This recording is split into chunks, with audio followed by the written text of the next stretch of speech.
Good afternoon. Thanks for coming at such short notice. The Greens have made a decision this morning, but we cannot actually announce a deal because it is a three-party agreement and the third party has not yet been able to come to a decision. So what I can tell you today is what we have agreed with Labour, and you're going to have to wait till tomorrow, as I understand it, to hear what the third party is going to do. However, the negotiations have been conducted in such a way that everybody sees what everybody has on the table. I'm not anticipating any surprises, and I'm not anticipating that any of the things that we've negotiated will be a surprise to the other party. So, on that basis, climate change is, of course, the most serious threat to our way of life and to our economy and to our grandchildren. It has been a key concern for the Green Party for a very long time indeed. And it's clear that we need strong action and we need it very urgently. And the truth is that if the whole world did what New Zealand is doing in this emissions trading scheme, the world would fail, because the action that is needed is a lot stronger than that.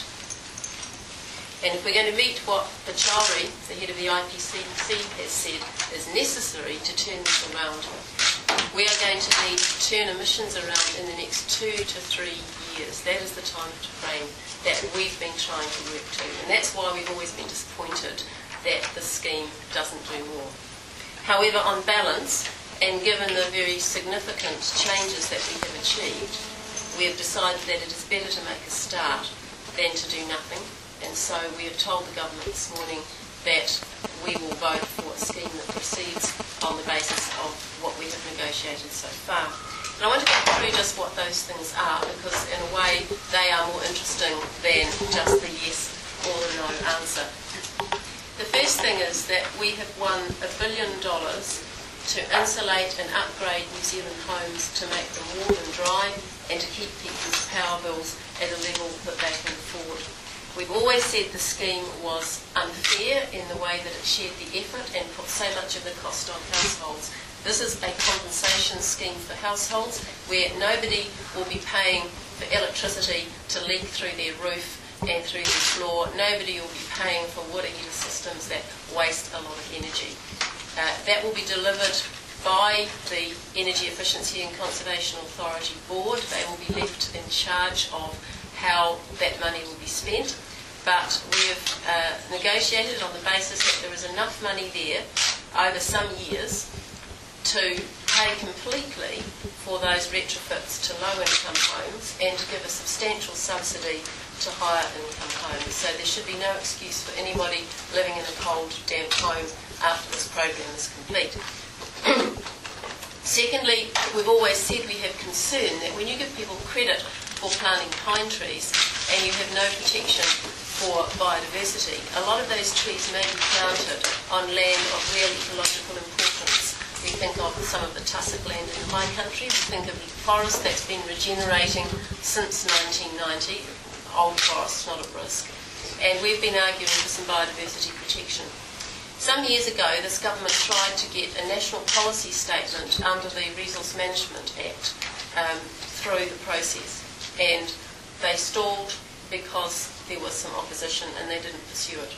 We have a commitment, and a deadline is going to be gazetted by the government to pursue a national policy statement on biodiversity, not just for the ETS, but for all biodiversity matters. This will become law under the RMA no later than the 1st of February 2011. The process under the RMA requires about 2 years because it's a process of very thorough public consultation. This time we think it will work. I've said from the beginning I was concerned that this scheme would lock New Zealand into old technology because there were very considerable free credits for existing firms and not for new ones, and it was going to stifle innovation. We have secured an innovation fund of credits, 150,000 credits a year, which will be a contestable fund for people with new carbon-reducing technology that will head the economy in a low-carbon direction.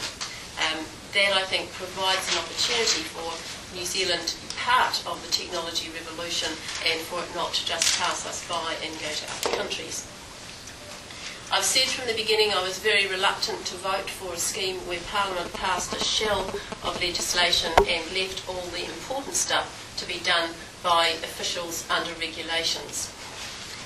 We have managed to get a process which will go in the Act of parliamentary scrutiny of those innovation plans once they've been developed. We'll come back to Parliament and there will be an opportunity for democratic scrutiny of those plans. We've said that we like the UK model, where targets for carbon reduction were actually put in the legislation. We haven't quite got there, but we have agreement that the legislation will require the Minister, it's a must, not a may, will require the Minister to gazette targets for carbon reduction.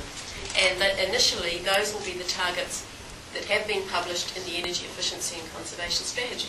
So, for example, one of them is halving emissions, per capita emissions from transport by 2040. It's a fairly strong target. So those targets will be gazetted. And then there's agriculture.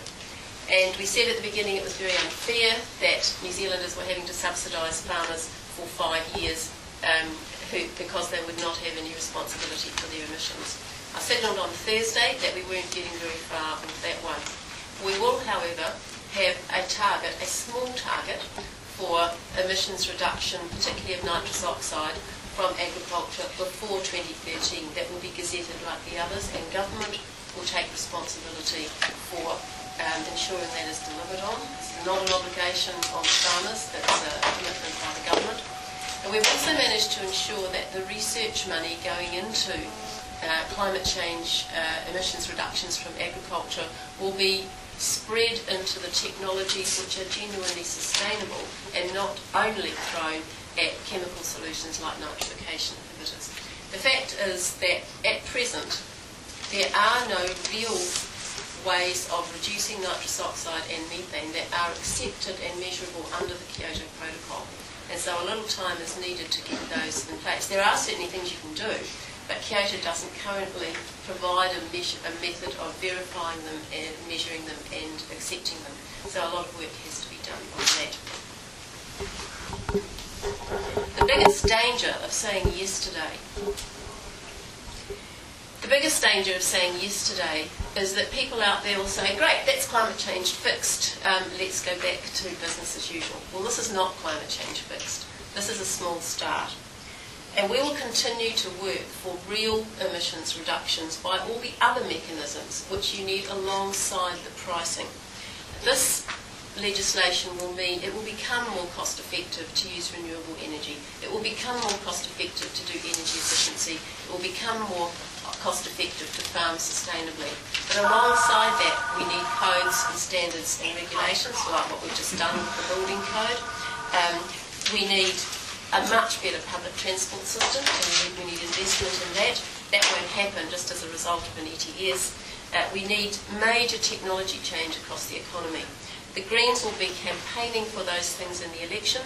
We will be negotiating for them with any influence we have in a post-election negotiation, and they will be part of our work for the foreseeable future.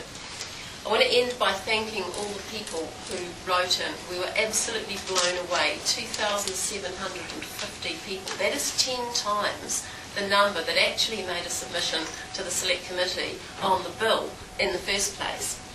And they took a lot of trouble to do that. There were very passionately held views on both sides of the issue. They came out with a majority saying for, but when you took out those who were members of major lobby groups who had invited their members on both sides of the issue to send in, then it was actually fairly finely balanced in the end. And what we mostly were listening to was the arguments they used. We were reassured that nobody came up with arguments we hadn't already heard of. That was good sort of reassurance for us. And we listened to them all carefully. And we will be writing to them all, telling them about our decision. But I just want to thank the people who took that trouble in the 4-day period to let us know their views.